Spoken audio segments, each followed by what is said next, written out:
قابل احترام معزز سامعین کرام اور انتہائی احتراموں کے لائق میری معززہ اسلامی محبین، قرآن مجید میں اللہ رب العزت نے نبی کائنات صلی اللہ علیہ وسلم کی پوری سیرت کو، پوری زندگی کو ہمارے لیے آئیڈیل قرار دیا ہے، بہترین نمونہ قرار دیا ہے۔ اور جو مسلمان بھی نبی صلی اللہ علیہ وسلم کی سیرت کو سامنے رکھتے ہوئے آپ کو پوری زندگی کا آئیڈیل مانتے ہوئے زندگی بسر کرتا ہے، تو اللہ تبارک و تعالیٰ ایسے آدمی کو دنیا اور آخرت کی تمام بھلائیاں عطا فرما دیتے ہیں۔ اللہ پاک ایسے آدمی کو عزتوں سے نواز دیتے ہیں۔ آج اس خطبہ جمعہ میں ایک انتہائی نازک، انتہائی ضروری موضوع، عنوان یا سبق کہہ لیجیے، میں آپ کے سامنے صرف دہرانا چاہتا ہوں، اور اس عنوان کو سب سے پہلے میں اپنے لیے بیان کرنا چاہتا ہوں۔ اور یہ سمجھیے کہ آج یہ جو میں نے موضوع شروع کرنا ہے، یہ سب سے پہلے میرے اپنے لیے، اور یہ بات کلیئر اس وجہ سے کی ہے کہ بعد میں شیطانی وسوسات ذہن میں نہ آئے۔ اللہ تبارک و تعالیٰ ہمیں جو بیان کرتے ہیں سب سے پہلے اس پر خود عمل کرنے کی توفیق نصیب فرمائے، اور یہ بھی ایک بہترین ذریعہ ہے کسی بات پہ عمل کرنے کا کہ اس کو لوگوں میں بیان کیا جائے۔ جب انسان کوئی بات لوگوں میں بیان کرتا ہے اور اس کا خود کا عمل نہ ہو اور اس کا ضمیر زندہ ہو تو اسے شرمندگی اور احساس فقر و فقر نہ ہوتا ہی رہتا ہے۔ یہ عنوان ایک ایسا ہے کہ شاید ہی کوئی بندہ ہو، چاہے امام ہے، خطیب ہے، عالم ہے، عام انسان ہے، کوئی بھی ہے، شاید کوئی لوگ ہوں جو اس گناہ کے اندر، اس دلدل کے اندر پھنسے ہوئے نظر نہ آتے ہیں، اور اس پر عمل آج کے اس وقت میں ناممکن نہیں ہے، مشکل ضروری ہے۔ مشکل ضرور ہے لیکن ناممکن نہیں ہے، اور مشکل بھی اس وجہ سے ہے کیونکہ عرصوں بیت گئے، ہم نے اس طرف دھیان نہیں دیا، اس کو معمولی سمجھ کے ہم اپنی زندگی میں مگن اور مست رہے، اور یہ کام چلتا رہا، اور شیطانی مختلف وسواس اس کو سامنے رکھتے ہوئے ہم اپنا دفاع بھی کر رہے ہیں کہ نہیں، یوں نہیں ہے، یوں ہے، آج کل معاشرہ ایسا ہے، آج کل لوگ ایسے ہیں، جب تک ایسے نہ کریں ایسے نہیں ہوتا۔ اس طرح کے بہت سے جملے، بہت سی باتیں ہم لوگ کرتے ہیں اور اس گناہ کا ارتکاب کر لیتے ہیں۔ ویسے تو اس طرح کے میرے ذہن میں بہت سے گناہ ہیں، ان گناہوں میں سے ایک گناہ ہے اکڑ مزاج، سخت مزاج، بات بات پہ گالی دینا، بات بات پہ غصہ کرنا، برداشت کا مادہ بالکل ختم کر دینا، ذرا اختلاف کی اوپر ہی آواز سے بلند ہو جانا، چھوٹی سی بات کو اتنا بڑا تگڑ بنا دینا کہ کئی دن، کئی مہینے ہم اپنے رشتے داریوں کو توڑ دیتے ہیں۔ حتیٰ کہ افسوس کی بات یہ ہے کہ ہم جب نماز پڑھتے ہیں ہمیں کہا جاتا ہے کہ نبی صلی اللہ علیہ وسلم جب بھی جماعت کروانے کے لیے کھڑے ہوا کرتے تھے تو اپنے فرما بردار صحابہ کرام رضوان اللہ اجمعین کو، جن کو ایک مرتبہ اللہ کے نبی صلی اللہ علیہ وسلم حکم دیتے تھے، دوبارہ ان کو کہنے کی ضرورت نہیں ہوتی تھی، سمعنا و اطعنا، وہ سنتے تھے، ساتھ ہی عمل شروع۔ مختلف سوالات، مختلف ہیلے بہانے یہ ہمارے اندر ہیں، صحابہ کرام رضوان اللہ اجمعین سے بات تھے۔ اس کے باوجود نبی صلی اللہ علیہ وسلم جب بھی جماعت کرواتے، دن میں 5 نمازیں، آپ ہر نماز جماعت کھڑی کرنے سے پہلے صحابہ کو کہا کرتے تھے صفوا صفوفا فإن تسویۃ الصفوف من تمام الصلاۃ، صفوں کو درست کرو، صفوں کو درست کرنا یہ نماز کا حصہ ہے۔ ویسے ہم پوچھتے ہیں نا کہ رفع الیدین نہ کرے تو نماز نہیں ہوتی، لیکن یہاں تو نبی صلی اللہ علیہ وسلم نے واضح لفظوں میں فرمایا نا کہ یہ نماز کا حصہ، جب ایک چیز ہے ہی نماز کا حصہ، اس کو چھوڑ کے پھر کیسے نماز ہوگی؟ یہ فتویٰ آج اپنے آپ سے لے رہے ہیں، ویسے بھی تو بڑے فتوے ہم لگاتے ہیں ایک دوسرے کو، کبھی اپنے لیے بھی مفتی بن جائیں کہ جب ایک چیز کے بغیر نماز پوری ہی نہیں ہے اور ہم اسی کو چھوڑ رہے ہیں تو ہماری نماز ہو گئی یا نہیں ہو گئی؟ ضمیر کی عدالت میں بار بار کہتا ہوں کہ جب تک ضمیر زندہ ہے فیصلے درست ملیں گے آپ کو، فرقہ واریت سے بچیں گے آپ، اور فرقہ واریت کی وجوہات میں سے ایک بڑی وجہ شخصیت پرستی ہے۔ جب انسان کسی شخص کی محبت میں اتنا گم ہو جاتا ہے، بالکل قرآن کی آیات نظر آتی ہیں، نبی صلی اللہ علیہ وسلم کی صحیح حدیث نظر آتی ہے۔ تو میں عرض یہ کر رہا تھا کہ نبی کریم صلی اللہ علیہ وسلم ہر نماز سے پہلے صحابہ کرام رضوان اللہ اجمعین کو کہا کرتے تھے صفوں کو درست کر لیں، صفیں درست کر لیں، حالانکہ صحابہ عمل کرتے تھے۔ تو نبی کریم صلی اللہ علیہ وسلم کے اشاروں پر اپنی جانیں قربان کرنے والے صحابہ کرام رضوان اللہ اجمعین، اور ہم یہاں پر یہ تو بات کرتے ہیں کہ قدم سے قدم ملا لیں، لیکن کب ملا لیں؟ بس شروع میں ملا لیں، اس کے بعد تم کو تنیک ہو۔ ایک کوئی چیز پر توجہ دیجیے۔ دوسرا، جب ہم اس چیز پر عمل کرتے ہیں، جب قدم سے قدم ملا کر کھڑے ہوتے ہیں، اور جب ہمارا قدم سے قدم ملانا، کندھے سے کندھا ملانا، ہمارا متحد ہونا، اور پھر اگر چھوٹا سا اختلاف ہو جائے تو اتنی دوریاں بڑھا دینا، یہ کیا قدم ملانا ہوا؟ اسی کے ساتھ دل میں نفرت ہے، اسی کے ساتھ دل میں بغض ہے، اسی کے خلاف نفرتیں، عداوتیں، دشمنیاں ہیں، جن کے قدم سے قدم ملا کے کھڑے ہیں۔ قدم سے قدم ملانا نبی صلی اللہ علیہ وسلم کی عظیم سنت ہے، نماز کا حصہ ہے، نبی صلی اللہ علیہ وسلم کا حکم ہے۔ اسی طرح غصے کو کنٹرول کرنا، قابو میں رکھنا، یہ کس کا حکم ہے؟ شروع میں رفع الیدین کرنا، نماز کے شروع میں، میں بعد والے کی بات نہیں کرتا،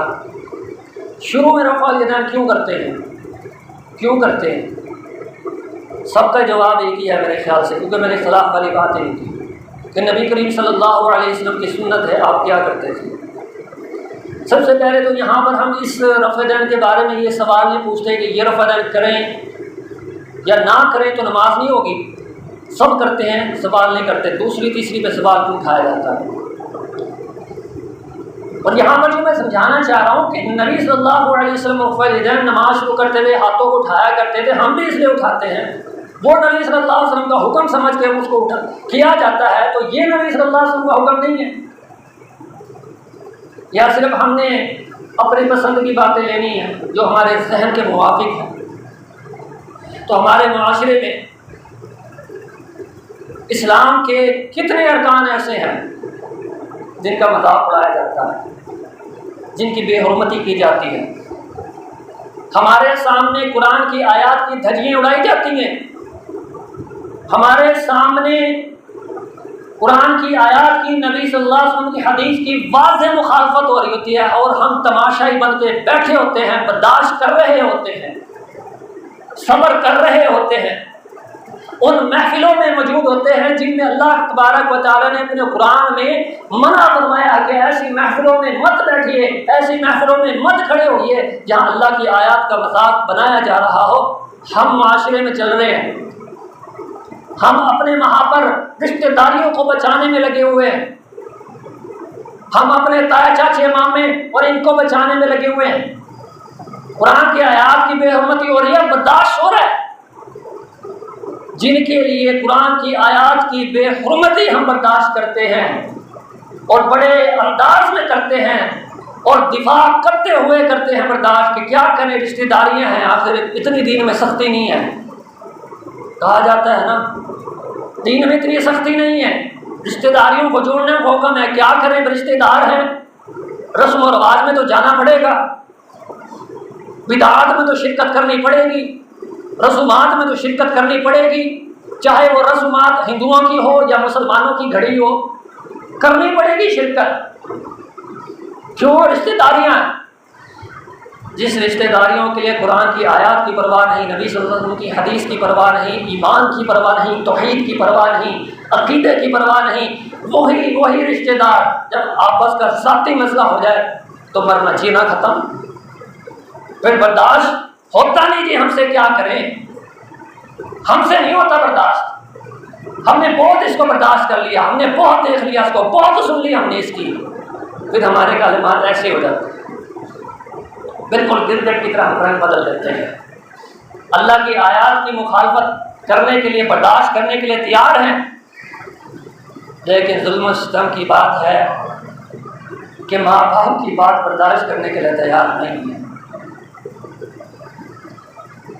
بڑے بھائی کی بات کو برداشت کرنے کے لیے تیار نہیں ہے، رشتہ داروں کی آپسی بات کو برداشت کرنے کے لیے تیار نہیں ہے۔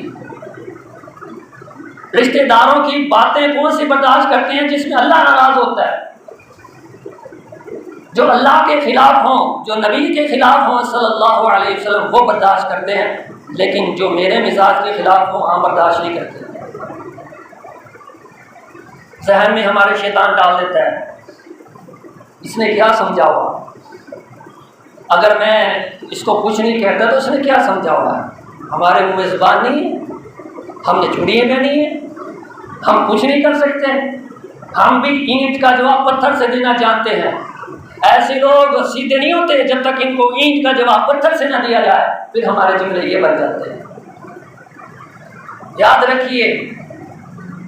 اینٹ کا جواب پتھر سے دینا یہ نبی صلی اللہ علیہ وسلم کے سچے امتی ہونے کی نشانی نہیں ہے، یہ نبی صلی اللہ علیہ وسلم کے سچی امتی کی شان نہیں ہے، اس کے مقام کے خلاف ہے یہ بات، کیونکہ نبی صلی اللہ علیہ وسلم نے پوری زندگی معاف ہی کیا ہے، درگزر ہی کیا ہے۔ لقد کان لکم فی رسول اللہ اسوۃ حسنہ، میں اکثر کہا کرتا ہوں افسوس در افسوس کہ یہ آیت بھی چند فروعی مثال کے لیے استعمال کی جا رہی ہے، چند فروعی مثال میں پڑھی جاتی ہے۔ آپس کے جو اختلافات ہیں، وہ اختلافات جو جماعتی لیول کے اختلافات ہیں یا دوسرے اختلافات ہیں، ان میں پڑھا جاتا ہے لقد کان لکم فی رسول اللہ اسوۃ حسنہ، لیکن دنیاوی جو دوسرے معاملات ہیں، میل جول کے معاملات ہیں، لین دین کے معاملات ہیں، گفتگو کے معاملات ہیں، کسی سے لینے دینے کے معاملات ہیں، زندگی کے جو دیگر امور ہیں، اس میں اس آیت کو کیوں نہیں پڑھا جاتا؟ جب نبی صلی اللہ علیہ وسلم کی پوری زندگی جو بہترین نمونہ ہم مانتے ہیں، سمجھتے ہیں، اس سے کوئی ایک شخص ایک بات یہ ثابت کرے کہ نبی صلی اللہ علیہ وسلم نے فرمایا ہو، یہ تو مسلمان کے مقابلے میں مسلمان ہے نا، وہاں پر نبی صلی اللہ علیہ وسلم کے مقابلے میں کون ہوا کرتے تھے؟ غیر مسلم، ہندو، سکھ، عیسائی، یہ سارے لوگ ہوا کرتے تھے، لیکن پھر بھی ایک مثال پیش کرتے نبی صلی اللہ علیہ وسلم نے فرمایا یہ باتوں کے بھوت، لاتوں کے بھوت یہ باتوں سے نہیں مانتے، ان کو اینٹ کا جواب جب تک پتھر سے نہیں دیں گے یہ سیدھے نہیں ہوں گے۔ ایک مثال قرآن میں اللہ نے کیا فرمایا؟ وَالْكَاظِمِينَ الْغَيْظَ وَالْعَافِينَ عَنِ النَّاسِ، غصے کو پی جانے والے اور برداشت کرنے والے اور اللہ کے بندوں کو معاف کر دینے والے، یہ کون لوگ ہیں؟ فرمایا واللہ یحب المحسنین، اللہ پاک ان لوگوں سے، ان احسان کرنے والوں سے محبت فرماتا ہے۔ اللہ جس سے محبت فرماتا ہے ہم وہ نہیں بننا چاہتے، ہم وہ بننا چاہتے ہیں جس سے ہمارا رشتہ دار محبت کرتا ہے۔ کب تک؟ جب تک وہ ہمارے مزاج کے خلاف بات کرتے۔ بس یاد رکھیے، یہ پوائنٹ نوٹ کرنے کا ہے کہ ہم جب تک برداشت کرتے ہیں اپنے رشتہ داروں کو، جب تک ہمارے مزاج کے خلاف نہ ہو، اللہ اور اس رسول کی جو مرضی وہ کرتا رہے، برداشت کرتے رہتے ہیں۔ شاید میری بات سخت لگے، اپنی ضمیر میں فیصلہ پیش کر لیں، سوچ لیں، اپنے آپ سے ذرا سوال کر لیں، کیا یہی کچھ نہیں ہے؟ شرک جیسی لعنت کے اندر بھی پڑ جائیں گے، ہندوؤں والی رسم میں بھی شامل ہو جائیں گے۔ کب تک؟ جب تک ہمارے آپس کے اختلافات نہیں بنتے۔ واللہ یحب المحسنین، اگر آپ کا رسم میں شامل ہونا، آپ کا رشتہ دار اسے پسند کرتا ہے، اسے پیار کرتا ہے، آپ اس لیے اس کو خوش کرنے کے لیے شامل ہو جاتے ہیں، تو معاف کر دینے کو، آپس کے اختلافی معاملات کو درگزر کر دینے کو اللہ بھی تو معاف کرتے ہیں۔ اللہ کا محبوب نہیں بننا چاہتے، اس رشتہ دار کا محبوب بننا چاہتے ہیں کہ جس کو اگر آپ نے اس کے مزاج کے خلاف تھوڑی سی بات کی تو وہ آپ سے زنا مرنا ختم کر دے گا۔ لیکن اللہ تبارک و تعالیٰ جو اپنے بندے کا قدردان ہے، جو اس کی ایک چھوٹی سے چھوٹی نیکی کو بھی بڑھا کے بڑا کر دیتے ہیں، قدردان ہے، اس اللہ سے محبت کا کوئی مول نہیں۔ سوچئے، اللہ تعالیٰ کے بندوں کی زیادتیوں کو معاف کرنا سیکھیے، کیونکہ یہ ایک بہت بڑا عمل ہے، اور میں نے شروع میں اس کی وضاحت کی ہے کہ آج کے ماحول میں غشہ کے اس پر عمل بہت مشکل ہے، اور اس عنوان کو چنا اس لیے کیا ہے کہ تاکہ ہم اس کو سنیں اور میں بیان کروں تو ہمیں عمل کی کچھ اللہ تبارک تعالیٰ سے دعا ہے کہ اللہ ہمیں بھرپور انداز میں عمل کرنے کی توفیق دے، ایک بہترین معاشرہ بن سکتا ہے، بہترین۔ افسوس مجھے اس وقت سب سے زیادہ ہوتا ہے کہ جب دینی معاملات میں گفتگو ہوتی ہے، دینی معاملات میں آپس کے خلاف ہو تو آپس کی ہے نا، دینی معاملات میں گفتگو ہو رہی ہے، ایک حدیث کو ثابت کرنا چاہ رہے ہیں، اس ایک حدیث کو ثابت کرنے کے لیے ہم کتنی حدیث کی مخالفت کرتے ہیں۔ مثال کے طور پہ ہمارے کسی سے بات ہو رہی ہے رفع الیدین کے بارے میں، سینے پہ ہاتھ باندھنے کے بارے میں، یا قدم سے قدم ملانے کے بارے میں، نماز کے وقت سر کو ڈھانپنے کے بارے میں، اس طرح کے جو موضوع ہیں ان پر بات ہو رہی ہے، ہم کیا کرتے ہیں؟ دونوں فریقین کیا کرتے ہیں؟ گتم گتی ہو جاتے ہیں، ایک دوسرے پہ کفر کے فتوے اسی بات پہ لگ جاتے ہیں، ایک دوسرے سے نفرتیں اسی بات پہ ہو جاتی ہیں کہ نبی صلی اللہ علیہ وسلم کی پوری زندگی سے ملتا ہے یا صحابہ کی، کہ صحابہ نے آپس میں اختلافی مسائل میں ایک دوسرے کو جب دلائل دیے ہوں تو دوسرے صحابی نے اس طریقے سے اس طرح کے فتوے لگائے ہوں یا اس طرح۔ ہاں، حضرت عمر بن خطاب رضی اللہ عنہ دین کے معاملے میں صحابہ کرام غیرت مند تھے، لیکن کہیں بھی آپ کو ایسا نہیں ملے گا کہ آپ دیکھتے ہوں کہ صحابہ کرام رضوان اللہ اجمعین جب اختلاف دین کے مسائل میں ہو جائے تو ایک دوسرے کے ساتھ اس قدر بدتمیزی کرتے ہوں، ان کے ساتھ اس قدر غصے سے بات کرتے ہوں، برداشت کے پیمانے ان کے ختم ہو جاتے ہوں۔ یہ کیسے دین کی تبلیغ ہے کہ ایک عمل، کوئی بھی ایک عمل، اس کے دلائل دیتے دیتے کتنے سارے آوازیں اونچی کرنا، مسجد کا ادب و احترام ختم کر دینا، اپنے مسلمان بھائی کو دوسروں کی نظر میں ذلیل کر دینا، اس کو حقیر سمجھنا، اس کو کم علم سمجھنا، یا اس کو کسی بھی اعتبار سے کمزور سمجھنا، یہ کیا ساری کی ساری حدیث کی مخالفت نہیں ہے؟ ایک حدیث کو ثابت کر کے 10 حدیثوں کی، 5 حدیثوں کی مخالفت کرنا، یہ کون سی عقل مندی کی بات ہے؟ اگر آپ میں ہمت ہے، آپ کسی سے رفع الیدین پہ، سینے پہ ہاتھ باندھنے میں، کسی بھی اختلافی مسئلے پہ گفتگو کر رہے ہیں، میں کسی ایک جماعت کی بات نہیں کر رہا، یاد رکھیے میں سب کی بات کر رہا ہوں کہ ہم آپس میں کوئی بھی ہیں، ایک دوسرے سے اختلافی مسائل میں گفتگو کر رہے ہیں اور اس دوران ہمارے صبر ختم، تو پھر نہ کیجیے، نہ پڑیے اختلافی مسائل میں۔ جب آپ کے پاس وہ پیمانہ ہو کہ جب آپ اس میں عبور رکھتے ہو، مسائل میں بھی کچھ آپ کے پاس علم ہو،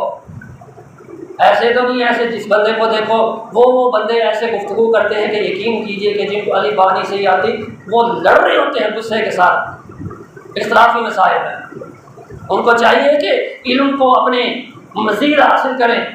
عبور حاصل کریں، سیکھیں۔ جب تک دلیل نہیں ہے، دلائل نہیں ہے تو ذرا خاموش رہیں۔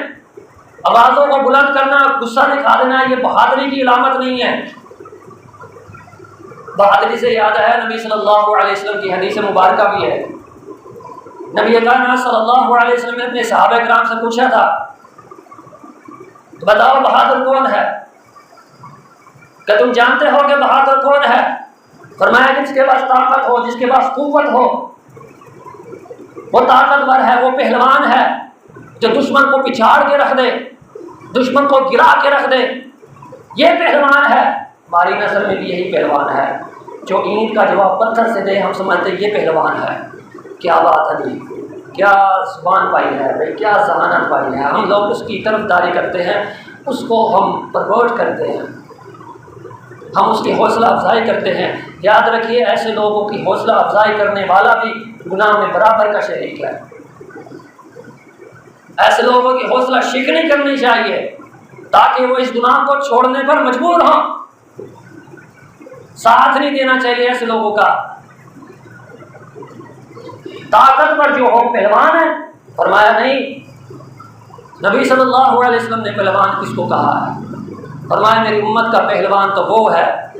جس کے ساتھ زیادتی کی جائے، جس کے ساتھ ظلم کیے جائے، جس کو تنگ کیا جائے، لیکن وہ برداشت کا دامن ہاتھ سے نہ چھوڑے، برداشت کا دامن ہاتھ سے نہ چھوڑے، وہ پہلوان ہے۔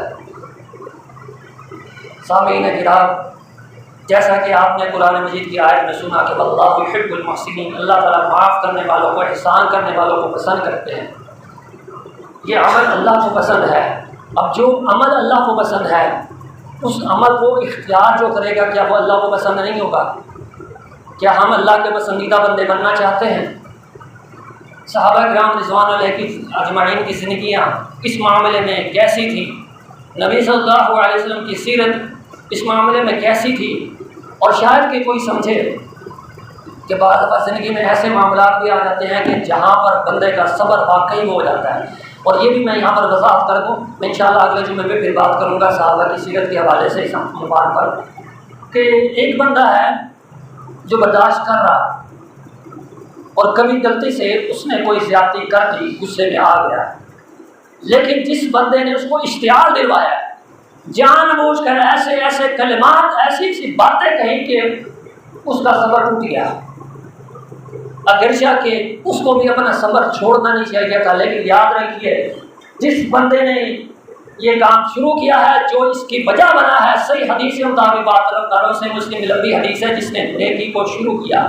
ثابت شدہ حدیث تھی، لوگوں نے عمل چھوڑ دیا، اس نے عمل شروع کیا، سب سے پہلے عمل شروع کیا، اس کو دیکھ کر لوگوں نے عمل شروع کیا۔ جب تک لوگ عمل کرتے رہیں گے، اللہ تعالیٰ اس کو بھی، ان لوگوں کا ثواب بھی اور ان لوگوں کا اپنا ثواب بھی، دونوں کو عطا فرمائیں گے۔ اسی طرح کوئی برائی جس معاشرے میں نہیں تھی، مجلس ہے، اس میں 10 لوگ بیٹھے ہیں، ایک بندہ وہ غلطی کرتا ہے، گناہ کا کام کرتا ہے، اس کو دیکھ کے 10 لوگ گناہ کرتے ہیں، تو ان 10 کا گناہ ان 10 کو بھی ملے گا، ان 10 کا جمع کر کے اور اس بندے کا اپنا بھی سارے کا سارا اس کے نام اعمال میں ڈال دیا گا۔ اس لیے حوصلے سے بات کریں، خاص طور پہ اس بندے کے ساتھ جس کا پتہ ہوگا یار تھوڑا سا اس طرح معاملہ ہے، حوصلے سے بات کریں۔ اللہ تعالیٰ ہم سب کو صبر کی توفیق نصیب فرمائے، برداشت کی توفیق نصیب فرمائے۔ سبحان ربک رب العزت عما یصفون، وسلام علی المرسلین والحمد للہ رب العالمین۔